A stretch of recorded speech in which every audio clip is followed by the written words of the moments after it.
नमस्कार, स्वागत है आप सभी का। मैं हूं प्रीति सिंह। संसद टीवी आपके लिए आज से लेकर आया है आपका अपना पसंदीदा शो आयुष्मान भव। तंदुरुस्ती 1000 नियामत के बराबर होती है, यानी अच्छी सेहत ही हमारा सबसे बड़ा धन होता है। और कोरोना के समय ने हमें सेहत की जो अहमियत है एक बार फिर से याद दिलाई है।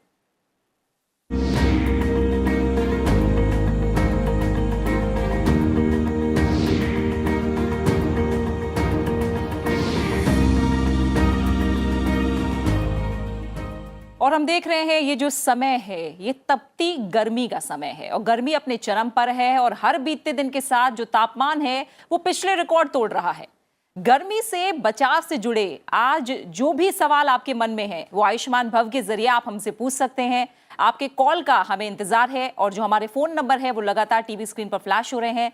आपको बता दें कि आयुष्मान भव एक ऐसा शो है जहां सिर्फ एक पैथी नहीं बल्कि हम 3 पैथी के स्वास्थ्य विशेषज्ञ आपके लिए लेकर आते हैं, जिनसे आप सलाह ले सकते हैं, सुझाव ले सकते हैं। और एक बार मैं फोन नंबर पहले आपको बता देती हूँ। हमारा जो नंबर है वो है 011-2309-4013।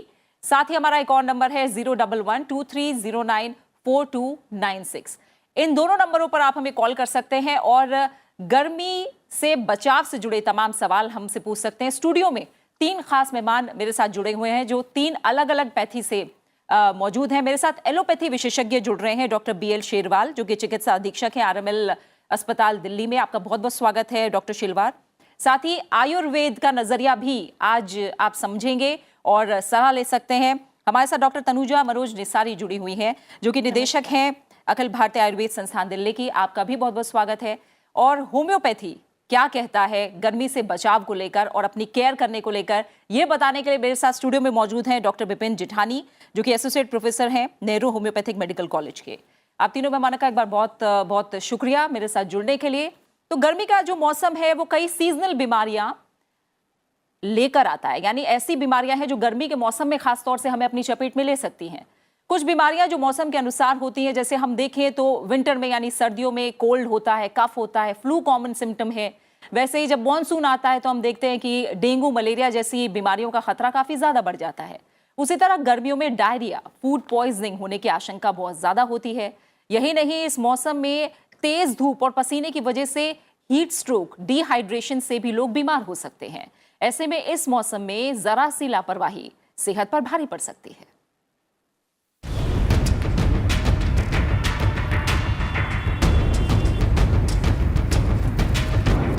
हर मौसम अपने साथ कोई ना कोई छोटी मोटी बीमारी लेकर आता है, लेकिन गर्मी का मौसम अपने साथ कई खतरनाक बीमारियां ला सकता है। इस मौसम में जरा सी लापरवाही करना सेहत पर भारी पड़ सकता है।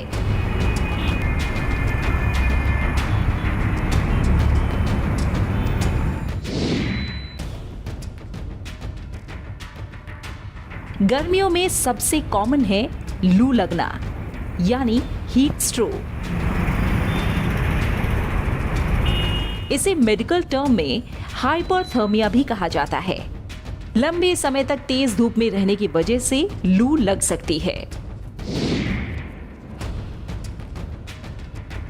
फूड पॉइजनिंग भी गर्मियों में होने वाली एक कॉमन समस्या है। ये दूषित भोजन या पानी के सेवन से होता है। इस मौसम में बैक्टीरिया, वायरस और फंगस तेजी से ग्रो करते हैं। ऐसे में शरीर के अंदर अगर किसी तरह का बैक्टीरिया, वायरस, टॉक्सिन चला जाए तो फूड पॉइजनिंग हो सकती है।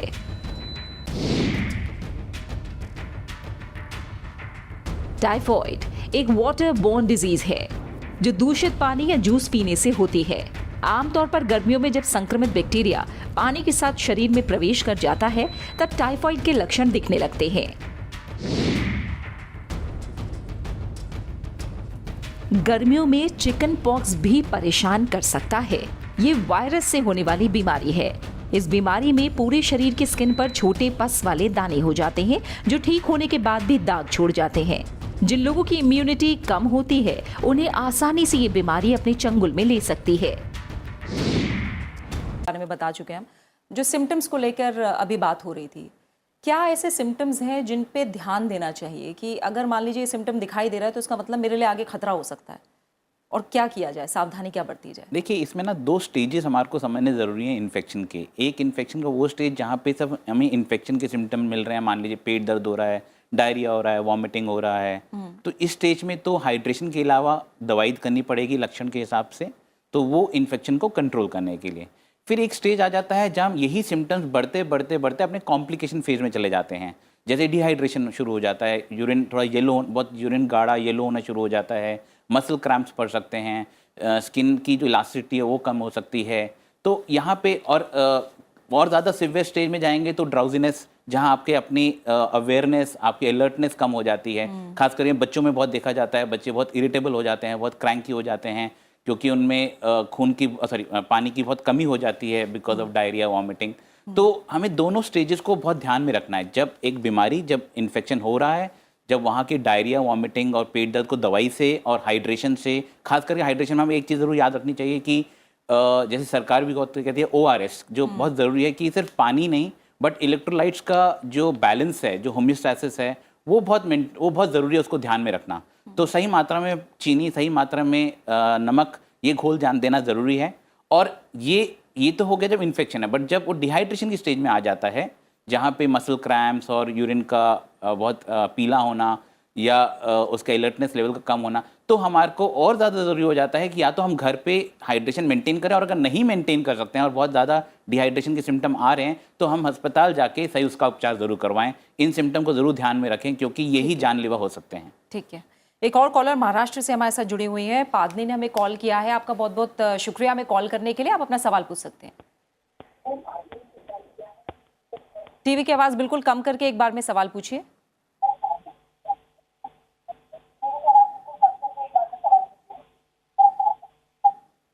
पावनी, टीवी की आवाज बिल्कुल कम कर दीजिए और सवाल पूछिए अपना।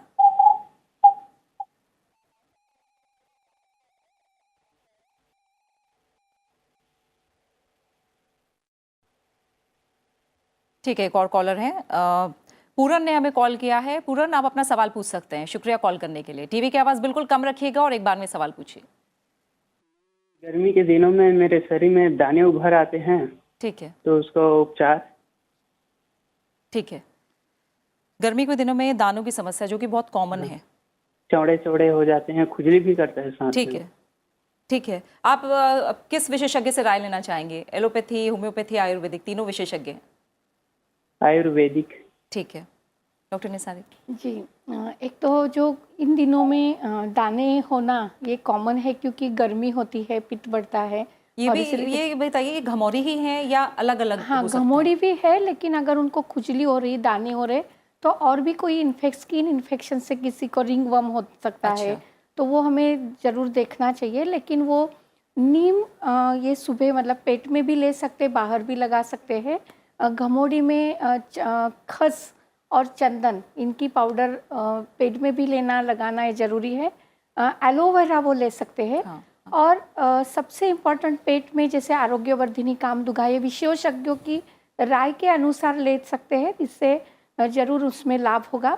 ये मैं ज़रूर कहना चाहूँगी, जो हमारा खान पान है उसका और घमौरी और स्किन इरप्शन होना, इसका बहुत संबंध है। अच्छा। तो खान पान में इन दिनों में हल्का, सुपाच्य और तरल ये पदार्थों का ही सेवन करना, जितनी हजम करने की क्षमता है, भूख है, उतना समय पे लेना जरूरी है। इसीलिए चावल से बने पदार्थ या मूंग दाल, हरे मूंग, पीले मूंग, इनसे लेना, मसूर ये ले सकते हैं।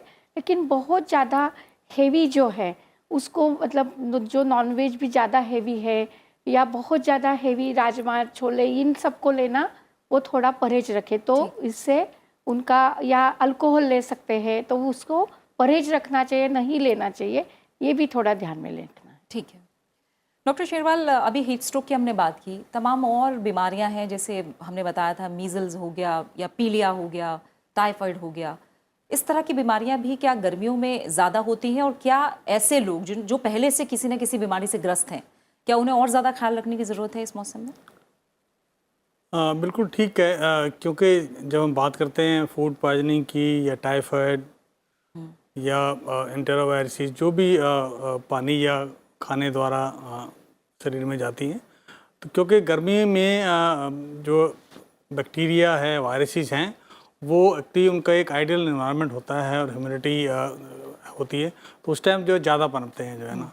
दूसरा जो है हमारी टेंडेंसी रहती है कि हम क्योंकि बाहर जा रहे हैं कहीं या हम किसी मॉल में हैं कहीं हैं, तो हमारी टेंडेंसी होती है कि हम घर से पानी नहीं लाए तो फ्रिक्वेंटली पानी या पेय कोई भी हम बाहर से पीते हैं एक्चुअली जो है ना, या हम बाहर का खाना खाते हैं बहुत नहीं। कई बार हम किसी फंक्शन में जाते हैं एक्चुअली, यूजली हम खाना खाते हैं एक्चुअली, और वो मैं ये नहीं कहता सभी खाने दूषित हो सकते हैं, लेकिन चांसेस होते हैं कि कई बार उसको इन्फेक्शन वो है जिसमें बैक्टीरिया हो सकता है, कोई वायरस हो सकता है या टॉक्सिन हो सकता है, तो वो उसके थ्रू शरीर के अंदर जा सकते हैं और गर्मियों में चांसेस ज़्यादा होते हैं। इसलिए तो उसका बचाव यही है कि आप हमें एक तो जैसे पहले भी बात हुई है, डॉक्टर साहब ने बताया कि हैंड हाइजीन का बड़ा इंपॉर्टेंट रोल है। जब भी हम अपना खाना खाएं उससे पहले बिल्कुल प्रॉपर हैंड वॉश करें, और शौच जाएं, शौच के बाद जो है ना प्रॉपर हैंड वॉश करें, बड़ी है। और दूसरा कभी हैंड शेक करें, जैसे अभी कोविड के ज़माने में हमें सिखाया है कि हमें कैसे पर्सनल हाइजीन और कैसे हैंड हाइजीन का ध्यान रखना है, वो बहुत इम्पॉर्टेंट है। और हमें अवॉइड करना चाहिए बाहर का खाना खाना, और अपना पानी लेके जाएं, और या तो आपके पास आरओ वाटर है या फिल्टर वाटर है, नहीं तो आप पानी उबाल के पी सकते हैं, ताकि आप लोग जो है जितने भी टाइफाइड यूजली उसमें क्वांटिटी जो हम उसकी इन्फेक्टिव डोज है बहुत ज़्यादा होती है, तो वो पानी पीते हैं, उस पानी से ही होता है इन्फेक्टेड पानी जो होता है, तो इसलिए वो अवॉइड करना चाहिए हमें। और अगर हो तो वो आप लोग जैसे उसके लक्षण लगते हैं, फीवर जैसे टाइफाइड में एक अलग तरह सा स्टेप लैडर पैटर्न एक फीवर होता है जो सीढ़ीनुमा होता है, तो वो पहचान सकते हैं, तो उसको आप तुरंत जांच कराएं और क्वालिफाइड डॉक्टर से उसका इलाज कराएं। घर में कोई भी इस तरह की अगर इन्फेक्शन हो गई है, चाहे वो कोई भी इन्फेक्टिव डिजीज़ हो, उसका कोशिश करनी चाहिए कि नियर बाई अपने फैमिली फिजिशियन को दिखाएं और प्रॉपर टेस्ट करके उसका जांच करने के बाद ही कोई मेडिसिन। यानी ये जो बाकी भी जितनी हीट स्ट्रोक के अलावा जितनी भी और बीमारियां कहीं ना कहीं गंदगी की वजह से, बिल्कुल दूषित खानपान की वजह से ही होती है, तो इसका ध्यान रखना बहुत ज़्यादा ज़रूरी है डॉक्टर जेठानी, क्योंकि इम्यूनिटी को लेकर होम्योपैथी काफ़ी ध्यान रखता है और कहीं ना कहीं प्रिवेंटिव मेजर्स के तौर पर होम्योपैथी पे बहुत भरोसा है लोगों का। तो कुछ है ऐसा कि गर्मियों में अगर अपने चिकित्सक से वो सलाह लें तो कुछ ऐसा प्रिवेंटिव मेजर है जो खासकर जिनकी गर्मियों में ज़्यादा तबीयत ख़राब हो जाती हो वो अपना सकते हैं? देखिए इसमें ना इसके दो पहलू हैं। एक पहलू तो जिनको कोई अंडरलाइंग प्रॉब्लम है, जैसे कि कोई डायबिटिक है या किसी को कोलाइटिस की प्री एग्जिस्टिंग प्रॉब्लम है, तो वो अपना उपचार बहुत साजीदगी से कराएं, क्योंकि गर्मियों में इन्हीं प्रॉब्लम्स की वजह से जो सिंपल डायरिया भी या सिंपल हीट स्ट्रोक भी बहुत जानलेवा हो जाता है, बिकॉज एक आपकी अंडरलाइंग प्रॉब्लम बनी हुई है। तो पहला चीज़ तो जो आपको एग्जिस्टिंग प्रॉब्लम है गर्मियों में बहुत ध्यान दें उन चीज़ों का कि वो चीज़ें बढ़े ना, उनका कंट्रोल, वो एक चिकित्सा उसकी प्रॉपर चिकित्सा कराएं, तो ताकि अगर ये प्रॉब्लम्स आती भी हैं जैसे कि हीट स्ट्रोक, सनबर्न, डायरिया, तो वो कॉम्प्लिकेटेड स्टेज में ना पहुंच जाए। पहली बात तो ये। और दूसरी बात, जहाँ तक एक इम्यूनिटी की बात रही, जैसे हम कहते हैं होम्योपैथिक दवाइयों से इम्यूनिटी बढ़ती है, ये बिल्कुल सही बात है।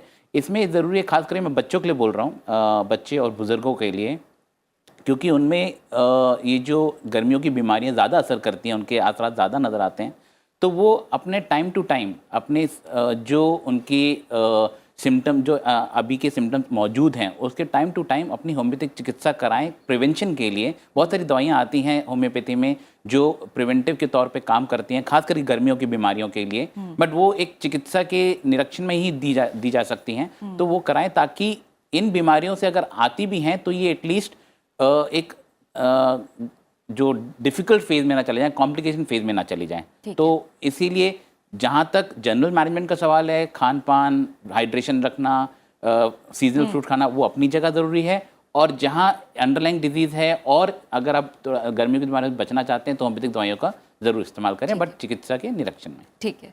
सुरेंद्र ने हमें कॉल किया, उत्तर प्रदेश से हमारे साथ जुड़े हुए। सुरेंद्र, शुक्रिया कॉल करने के लिए। अपना सवाल कृपया एक बार में पूछिएगा और टीवी की आवाज़ बिल्कुल कम रखिएगा।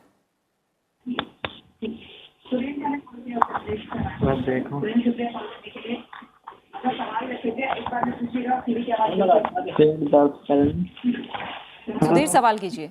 पेट दर्द बोलो, पेट में गैस है। ठीक है। हाँ गैस ठीक है धुंधला डॉक्टर रहता निसारी, है। पेट से जुड़ी तकलीफों के कॉल हमारे पास बहुत आ रहे हैं। अब गैस की समस्या जो बात कर रहे हैं वो भी कहीं ना कहीं ज़्यादा तेल मसालों और खान पान से ही जुड़ा है। हाँ, और हल्का सुपाच्य जितना हम हजम कर सकते हैं उतना खान पान अगर हम ले लेंगे तो वो गैस नहीं होगा, ये वैसे जरूर ध्यान ये रखें। डॉक्टर निसारी, ये कहा भी जाता है कि सर्दियों में भूख ज्यादा लगती है जी। और गर्मियों में अपने आप भूख कम लगती है, बिल्कुल लेकिन सही है, उसके क्योंकि बावजूद अग्नि का बल कम होता है, इसीलिए वो हजम करने की शक्ति भी थोड़ी कम होती है, तो भूख कम लगती है, ये बात भी सही है। इसीलिए कम ताज़ा खाना बहुत ज़रूरी है।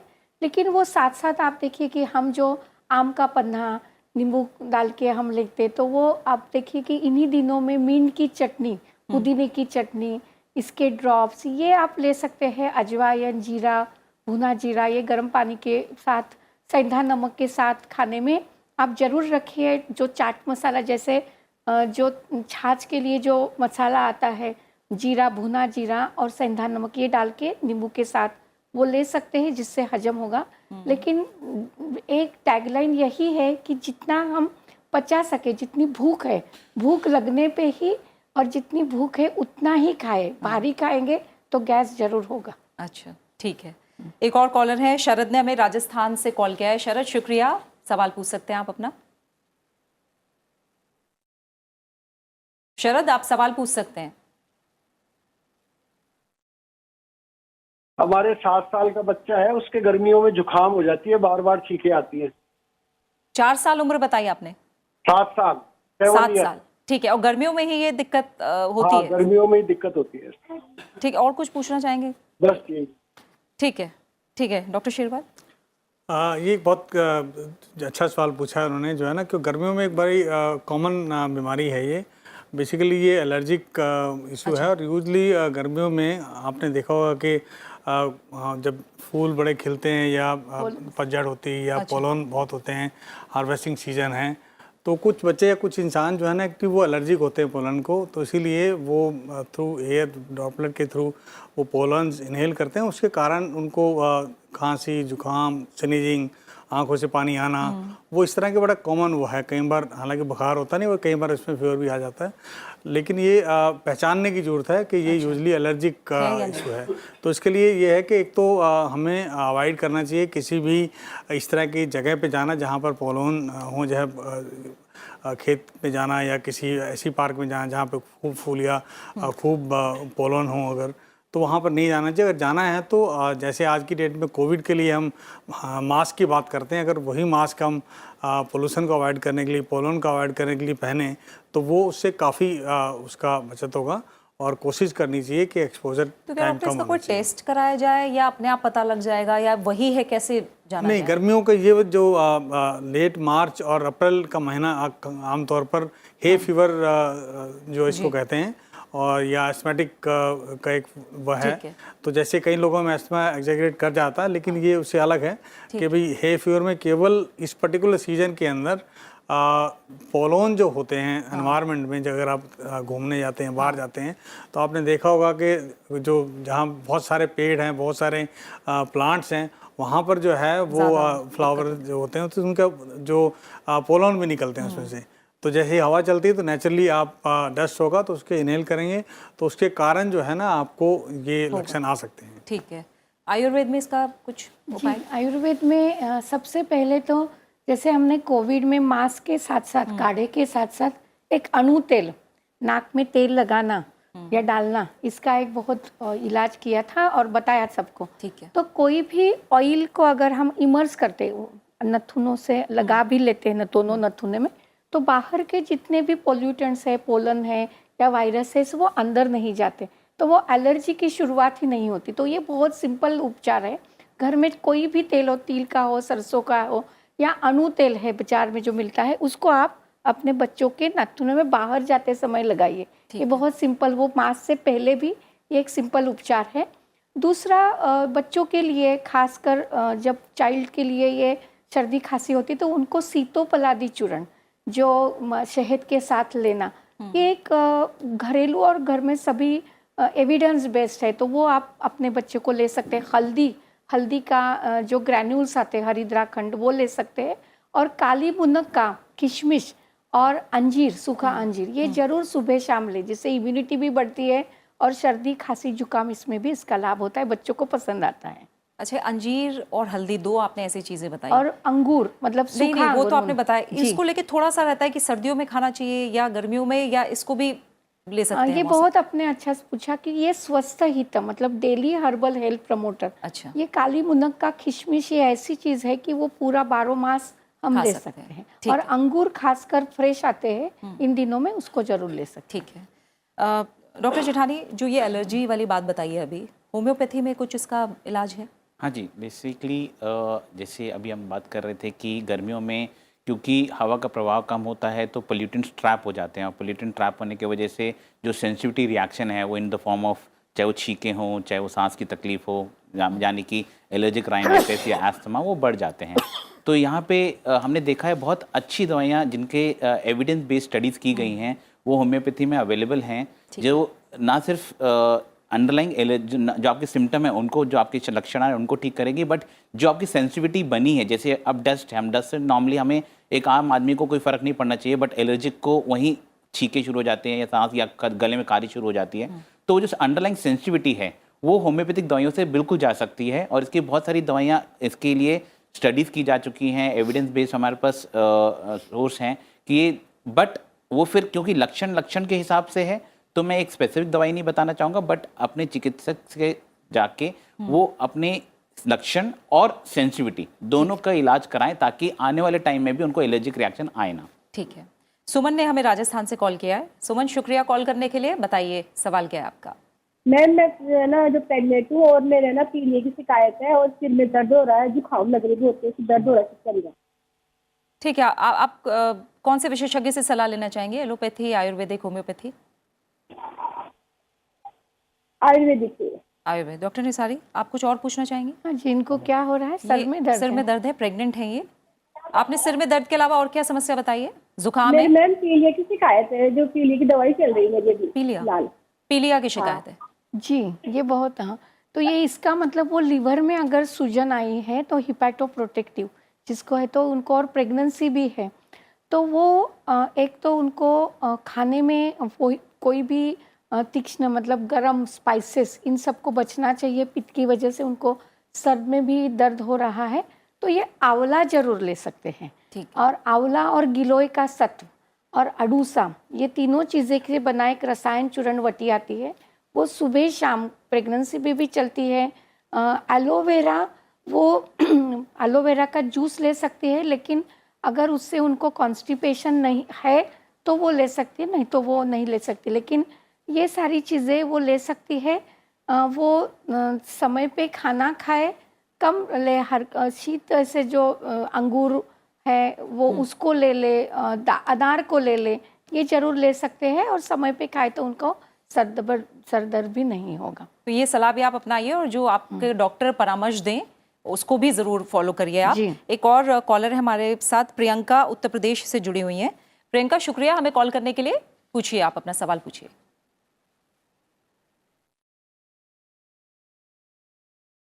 प्रियंका, अगर आप मेरी आवाज सुन पा रही हैं तो अपना सवाल पूछिए।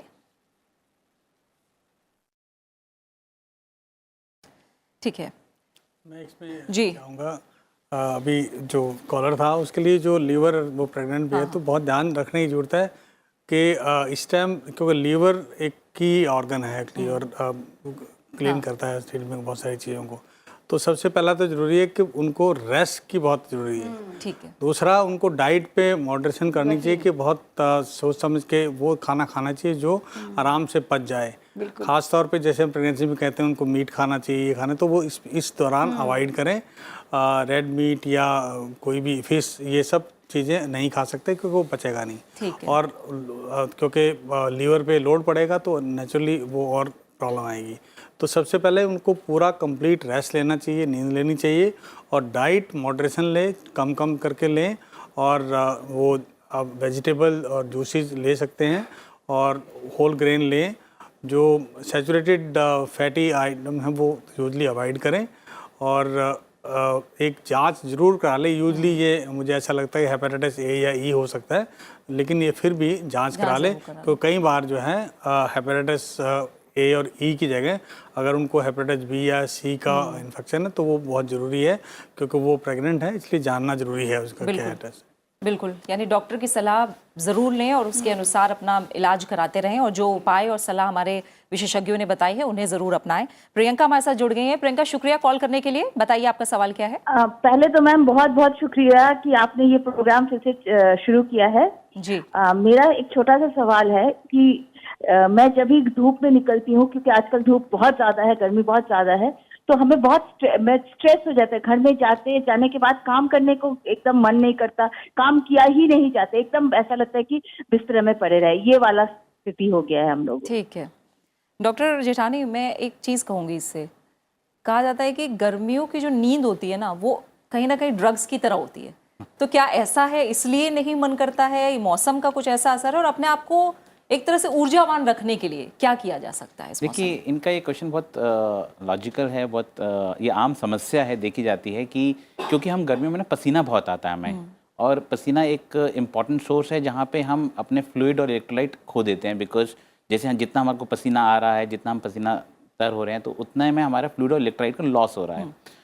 तो बिकॉज ये फ्लूइड और इलेक्ट्रोलाइट लॉस होता है, तो जो हमारा जो खून में जो वाटर की वॉल्यूम है, जो इलेक्ट्रोलाइट की वॉल्यूम है, वो कम हो रही है, और वही हमारे ब्रेन को जाती हैं, वही हमारे दिमाग को जाती हैं। तो वहाँ पे एक डलनेस, क्योंकि वो कम जा रहा है, तो इसीलिए एक डलनेस की हम अक्सर कहते हैं कि हमें गर्मियों में थकान जल्दी हो जाती है, गर्मियों में हमारा जो कॉन्सेंट्रेशन है वो कम हो जाता है। और ना सिर्फ ब्रेन बल्कि मसल्स में भी हम देखते हैं कि हम कई बार कहते हैं कि मांसपेशियों में दर्द जल्दी आ जाता है, अकड़ जल्दी जाती हैं। ये सब इसलिए है कि पसीना जितना ज़्यादा हो रहा है उतना हम फ्लूइड और इलेक्ट्रोलाइट लूज़ कर रहे हैं। तो यहाँ पे सिर्फ सिंपल सा इसका सोल्यूशन ये है कि हम अपने आप को खूब पानी पिएं, और ख़ास करके अगर हमारे को लगता है ऐसे कोई लक्षण आ रहा है जहाँ पे, और हम देखते हैं हमारे ब्लड प्रेशर का कोई प्रॉब्लम नहीं है, तो ORS रेगुलर तौर पे भी ले सकते हैं, क्योंकि उसमें सही मात्रा में इलेक्ट्रोलाइट और वाटर मिला हुआ है। वो घर पे भी बनाया जा सकता है, और सीजनल फ्रूट्स जैसे जिनमें पानी ज़्यादा होता है, जैसे आजकल वाटरमेलन, वो ज़रूर लें। और जितना हो सके अपने आप को गर्मी, अगर हमें बाहर निकलना भी है तो हम अपने को सही तरीके से बचाव करके, ताकि हमारे जो पसीने के थ्रू वाटर और इलेक्ट्रोलाइट का लॉस कम से कम हो। तो अगर ये हम इसको ध्यान में रखेंगे तो जो हमारे को थकान, हमारे को जो थोड़ा डलनेस के सिम्टम, ये हमारे को कम रहेंगे। ठीक है डॉक्टर शेरवाल, इस मौसम में एक चीज़ और देखी जाती है, चाहे वो बच्चे हों, वो बड़े हों, बड़े काम पे बाहर जाते हैं, घर आते हैं, बच्चे खेल कर बाहर से घर आते हैं, AC घर में होना, बाहर टेम्परेचर अलग होना, आते ही ठंडा पानी पी लेना, ये कितना प्रतिकूल असर डालता है सेहत पर? नहीं, इसका कुछ मैं कहूँगा कि इमीडिएटली जैसे आप लोग AC कमरे से बाहर निकलते, हम लोगों को लगता है कि यूजली अवॉइड करना चाहिए, बट प्रैक्टिकली वो पॉसिबल नहीं है। हम आमतौर पर कहते हैं कि इमीडिएटली जैसे बच्चे धूप से आते तो AC उसमें आते हैं, उसका ये होता है कि हमें आमतौर पर अपने ACs के टेम्परेचर कंट्रोल रखने चाहिए।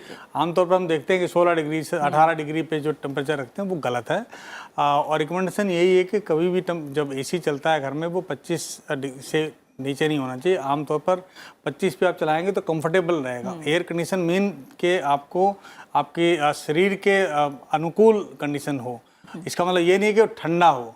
तो हमारे को गलत फहमी है कि हमको 16 डिग्री करना है, 17 डिग्री। अगर आप अपने रूम का टेम्परेचर आइडियल रखेंगे तो आपको ये समस्या कभी आएगी नहीं। ठीक है, ठीक है। ये इसको आयुर्वेद कैसे जोड़ता है जी, ये टेम्परेचर ऊपर नीचे हाँ। तुरंत होना? तो ये बाह्य वातावरण में जो तापमान है उसमें अपना शरीर का तापमान को बदलाव लाना और एक सामंजस्य रखना, यही स्वस्थता है। तो जैसे पहला भी सवाल था कि गर्मी में आके अंदर बहुत थकान हो जाती है, तो आयुर्वेद में ग्रीष्म ऋतु में यही कहा है कि आप बार बार कंटिन्यूअस पानी लेते रहिएगा, अपने आप को सूखापन, पानी की डिहाइड्रेट मत करिए। बाहर जाते तो पानी की बोतल ले जाइए, छाता रखिए, सर को ढकिए, नीचे ओनियन रखिए। लेकिन घर में आते हैं तो ग्रीष्म ऋतु में, मतलब इन दिनों में, पूरे साल में दिन में सोना मना है, लेकिन इन दिनों में रेस्ट लेना बहुत ज़रूरी है। तो दिन में आप 45 मिनट्स तक खाने के बाद रेस्ट जरूर ले, धूप में बाहर ना जाए, अपने आप को, क्योंकि जैसे शरीर की गर्मी बढ़ी है ऐसे मन की भी गर्मी, इरिटेबिलिटी बढ़ती है, रेस्टलेसनेस हो जाता है, तो उसको भी ठंडा रखना बहुत ज़रूरी है। तो ये करना। और दूसरी बात, जैसे डॉक्टर साहब ने भी अभी कहा, बाहर से गर्मी से कोई अंदर आया और फ्रिज का तुरंत पानी ले लिया, ये कहीं भी हमारे संस्कृति का खिलाफ है, क्योंकि हमें धीरे धीरे अपने आप के तापमान को संतुलित करना है। तो पानी में गुड़ लेके, गुड़ के साथ आप देखिए सभी राजस्थान या सभी जगह पहले गुड़ देते हैं और फिर पानी लेते। इसका मतलब ये कि गर्मी से तुरंत ठंडा ना हो, धीरे धीरे ग्रेजुअली अपने आप के तापमान को आप संतुलित करें। तो ये आज हमें भी पालन करना है, इसीलिए हम शरबत लेते हैं, आम का पन्ना लेते हैं कि जिसमें गुड़ भी है, खट्टा भी है और ठंडा भी है। यानी ये कि जो सारी पारंपरिक हमारे एक तरह से उपाय रहे हैं उन्हें अपनाते जी, रहे, और छाछ क्योंकि अब लें। दुनिया भी मान रही है कि जो भारत के पारंपरिक उपाय हैं वो कितना हमें स्वस्थ रख सकते हैं, इसलिए उनको जरूर अपनाते रहिए। डॉक्टर जेठानी, अब मैं थोड़ा सा व्यायाम को लेकर पूछूंगी। गर्मियों के समय में कई लोग अवॉइड करते हैं कि गर्मी है, पसीना ऐसे ही निकल रहा है, तो व्यायाम जो दिनचर्या का हिस्सा है वो इस मौसम में भी बनाए रखना कितना जरूरी है? सही बात है। इसमें ना एक हमारे को बहुत संतुलित एटीट्यूड रखना पड़ेगा व्यायाम को लेकर, खास करके गर्मियों में। बिकॉज इसमें कोई शक की बात नहीं कि ऐसा नहीं है कि आप गर्मियों में व्यायाम ना करें, ऐसा नहीं है कि आप गर्मियों में व्यायाम करना छोड़ दें, बट इस बात का भी उतना ही ध्यान रखें कि अधिक इतना व्यायाम भी ना करें कि आपके अपने शरीर के जो इंपॉर्टेंट तत्व हैं, जो इंपॉर्टेंट इलेक्ट्रोलाइट्स हैं, वो इतने ड्रेन आउट हो जाएं कि आपको बीमारी पकड़ ले। तो इसलिए व्यायाम खास करके जैसे आपको करना है, तो जब तपती धूप है, 10 से 4 बजे का टाइम, 5 बजे का टाइम, वहाँ कम से हमारी एक्टिविटी बेयर मिनिमम रहे, फिजिकल एक्टिविटी उतना ही रहे ताकि हम स्वस्थ रह सकें। और अगर हमें करना है तो सुबह के टाइम, जहाँ अर्ली मॉर्निंग जैसे कहते हैं बेस्ट टाइम है, और या फिर अगर हम करना है वॉक वगैरह करनी है तो रात के टाइम। बट इतना ध्यान रखें कि खाना खाने के कुछ टाइम बाद हमारा जो हमारे व्यायाम का टाइम है वो इमीडिएटली खाना खाने के बाद ना हो। अगर तो इसलिए ये ना बहुत बैलेंस्ड एटीट्यूड हमें रखना पड़ेगा एक्सरसाइज को लेके। हमें बंद नहीं करना है, हमें अपनी एक्सरसाइज जारी रखनी है, बट उतना ही ध्यान रखना है कि हम अपनी बॉडी को ओवरस्ट्रेन ना करें। खास करके जब तपती धूप है, जब गर्मी बहुत ज़्यादा है, तो हम उतना ही करें जितना कि हमारी बॉडी में कोई लक्षण ना आना पाए। खासकर जैसे मैंने पहले भी कहा कि muscle spasm, muscle stiffness, muscle cramps, ये बहुत आम हो जाते हैं गर्मियों में। तो इन चीज़ों का बहुत ध्यान रखें। अगर ये आ रहे हैं तो उस टाइम पे तुरंत आप आराम करें, रेस्ट करें, व्यायाम को छोड़ दें अगर ऐसे कोई भी सिम्टम आ रहा है तो। ठीक है। डॉक्टर शेरवाल, आखिर में आप क्या सलाह देंगे? मैं ये कहूँगा कि गर्मियों के दिनों में अपने आप को बचा के रखना है, और बेसिकली हमें कोशिश करनी चाहिए, चाहे वो व्यायाम हो, चाहे वो खाना हो, और चाहे वो आपका दिनचर्या का काम हो, वो मॉडरेशन में करना चाहिए, और अपने शरीर का ध्यान रखें। और गर्मियों के दिनों में ख़ास तौर पर हाइड्रेशन का प्रॉपरली, जैसे भी डॉक्टर जेठानी ने भी कहा कि मतलब ये अनरिकॉग्नाइज इशूज़ हैं, तो आप लोग ज़रूर उस पर ध्यान दें। अगर आपका शरीर प्रॉपरली हाइड्रेटेड रहेगा तो आपको गर्मियों का जो इशू हम कह रहे हैं अभी वो बिल्कुल नहीं आएंगे। और जहाँ तक बात है टेम्परेचर बाहर से आना, या हम लोग घर में जो टेम्परेचर की बात करें हम मॉडरेशन में रखें, तो नेचुरली आपको बहुत सारी चीज़ों से आराम मिलेगा। ठीक है, यानी बाहर निकलें तो सबसे पहला वो है जूते चप्पल पहनना, बाद में देखें, बोतल ज़रूर साथ में, पानी की बोतल ज़रूर साथ में होनी चाहिए। डॉक्टर निसारी, आखिर में आपकी सलाह? कि मैं भी यही कहूँगी कि गर्मी को दिनों में जैसे कि देखिए कि सभी स्कूल को छुट्टी होती है, वेकेशन का टाइम है, तो अपनों के साथ आप भरपूर मज़े लीजिए, आनंद लीजिए। घर में रहिएगा, व्यायाम संतुलित 30 मिनट्स वॉक करना सुबह में और शाम में धूप तलने के बाद इवनिंग, ये जरूर करिए। योगासन करिए, प्राणायाम करिए, जिसमें आपका दिमाग भी शांत रहेगा, संतुलित, गर्मी से जैसे इरिटेबिलिटी नहीं रहेगी। तो योगासन करना, प्राणायाम करना, हल्का व्यायाम करना, मॉडरेट एक्सरसाइज करना, भरपूर पानी लेना, फल लेना, ऐसे आम का सीज़न है, ये भी आप संतुलित मात्रा में ले सकते हैं, अंगूर ले सकते हैं, मीठा ले सकते हैं, लेकिन सुपाच्य ले, हल्का ले, तरल ले, ठंडा ले, मधुर ले, और मज़े लीजिएगा। गर्मी भी एक मज़े ले सकते हैं आप भरपूर रेस्ट लेते हुए। ठीक है। और डॉक्टर जेठानी, मैं आखिर में आपसे चाहूँगी थोड़ा सा अगर आप हमें बताते चलें कि मान लीजिए राह चलते हमें कोई ऐसा व्यक्ति मिला है जिसको हीट स्ट्रोक या कोई बेहोश हो रहा है, तुरंत क्या करना चाहिए अगर हम ऐसे किसी व्यक्ति को? देखिए, सबसे पहले तो सबसे ज़्यादा ज़रूरी है उसका, क्योंकि हीट स्ट्रोक में टेम्परेचर बहुत बढ़ जाता है, एक हाइपर पायरेक्सिया की स्टेट आ जाती है, तो सबसे ज़रूरी चीज़ है कि हम उसका तापमान नीचे करें। अगर हमारे पास अवेलेबल है पानी, तो पानी उसकी बॉडी पे उसको अगर नहला पानी डाल सकते हैं तो पानी ज़रूर डाल दीजिए। इसमें कोई चाहे वो पूरा गीला हो जाए, बट ज़रूरी है कि हम उसका तापमान, कुछ हीट है वो उसको हम कम करें। तो सबसे पहले ज़रूरी चीज़ तो है कि उसको एक ठंडी जगह छाँव में ले जाएँ, उस पर ठंडा पानी डालें जो हमारे पास अवेलेबल है। अगर हमारे पास कुछ भी आइस अवेलेबल है तो आइस वाटर डाल दें। तो सबसे ज़्यादा ज़रूरी है कि हम उसके जो हीट की वजह से उसमें जो सिम्टम आ रहे हैं उसको कम करें। उसके बाद जब ये हो जाता है तो उसके जो लक्षण हमारे पास आ रहे हैं उनका ध्यान में रखते हुए चाहे उसको वहीं पे इलाज करें, अगर हमारे हाथ में है तो वहीं पे उसका पानी और इलेक्ट्रोलाइट दे के इलाज करें, और अगर नहीं होता है तो अस्पताल ले जाएं, ताकि क्योंकि हीट स्ट्रोक जैसे अभी सर भी कह रहे हीट स्ट्रोक बहुत अनरिकग्नाइज्ड कॉम्प्लिकेशंस प्रोड्यूस कर सकता है। तो इस बात को बहुत ध्यान में रखें कि अगर कोई लक्षण आ रहे हैं उसमें तो वो उसको अगर और हम माइल्ड हैं तो वहीं पे ट्रीट करें, और अगर माइल्ड नहीं है तो उसको अस्पताल में लेकर उसका इलाज जरूर करें। बट सबसे ज़्यादा ज़रूरी है कि उसको ठंडी जगह, ठंडा उसका टेम्परेचर उसका डाउन किया जाए जो भी हमारे पास। और एक चीज़ ज़रूरी है कि उसके कपड़े उसने अगर बहुत कई लोग हमारी टेंडेंसी है टाइट कपड़े या हमने टाई वगैरह पहन रखी हैं तो सब उसके कपड़े ढीले कर दें ताकि जो हवा का प्रभाव है ये जाता रहे। और अगर हमारे और कुछ भी नहीं है तो सिर्फ हम उनका हाथों पे पाँव पे पानी, जो जितने पाँव पे पानी डाल दें ताकि इवोपरेशन से ही एटलीस्ट हीट निकलती जाए। ठीक है। और आपने जैसे कपड़ों को लेकर भी कहा, और तो यहाँ भी पट्टी रखें। अच्छा, सिर पे ठंडी पट्टी रखें जी, उससे भी पानी फायदा होगा। गर्मी में ढीले कपड़े और जितना हो सके सूती कपड़े पहने। और कहीं ना कहीं गर्मी से बचाव को लेकर जो लबोलुआब निकला है आज तमाम विशेषज्ञों की सलाह के जरिए, अपने आप को ठंडा रखना, संतुलित खाना और जितना ज़रूरी है उतना खाना, पानी पीते रहना, और जो सीजनल और आसपास हमारे पास जो भी फल और सब्जियां मौजूद हैं जो कुदरत ने हमें दी हैं उनका ज़्यादा से ज़्यादा इस्तेमाल, और साफ़ सुथरा रहना। यानी हमें हाथ लगातार धोने हैं, और यह हम कोविड में समझ भी चुके हैं। खान पान को लेकर सतर्कता बरतनी है। जाहिर तौर पर इन उपायों को अपनाकर आप और हम गर्मी के इस मौसम में बिल्कुल चुस्त दुरुस्त रह सकते हैं। इसी के साथ आज आयुष्मान भव में फिलहाल इतना ही। तापमान को कंट्रोल करना सीधे सीधे तो हमारे हाथ में नहीं है, लेकिन आज दी गई सलाह और सुझाव को अपनाकर खुद को चुस्त दुरुस्त रखना बिल्कुल हमारे हाथ में है। और इस एपिसोड का जो रिपीट टेलीकास्ट है वो आज शाम 4 बजे और कल यानी रविवार दोपहर 12 बजे भी आप देख सकते हैं। मैं तीनों मेहमानों का फिलहाल बहुत बहुत शुक्रिया कहना चाहूंगी। डॉक्टर शेरवाल आपका, डॉक्टर निसारी आपका, डॉक्टर जेठानी, आप तीनों मेहमानों का बहुत बहुत शुक्रिया हमारे साथ जुड़ने के लिए और तमाम सलाह और सुझाव देने के लिए। तो संसद टीवी का जो यूट्यूब चैनल है उस पर भी आप आयुष्मान भव देख सकते हैं, और यहाँ हमें आपकी सलाह, सुझाव और प्रतिक्रिया का लगातार इंतजार रहता है। अगले हफ्ते शनिवार सुबह 11 बजे बात होगी माइग्रेन की, तो आपका जो कॉल है वो हमें कर सकते हैं। जो फोन नंबर्स हैं वो लगातार टीवी स्क्रीन पर भी फ्लैश हो रहे हैं। माइग्रेन से जुड़े सवाल आप हमें फेसबुक, ट्विटर और यूट्यूब पर भी भेज सकते हैं। अपना अच्छे से ख्याल रखिए और मुझे दीजिए इजाजत। नमस्कार।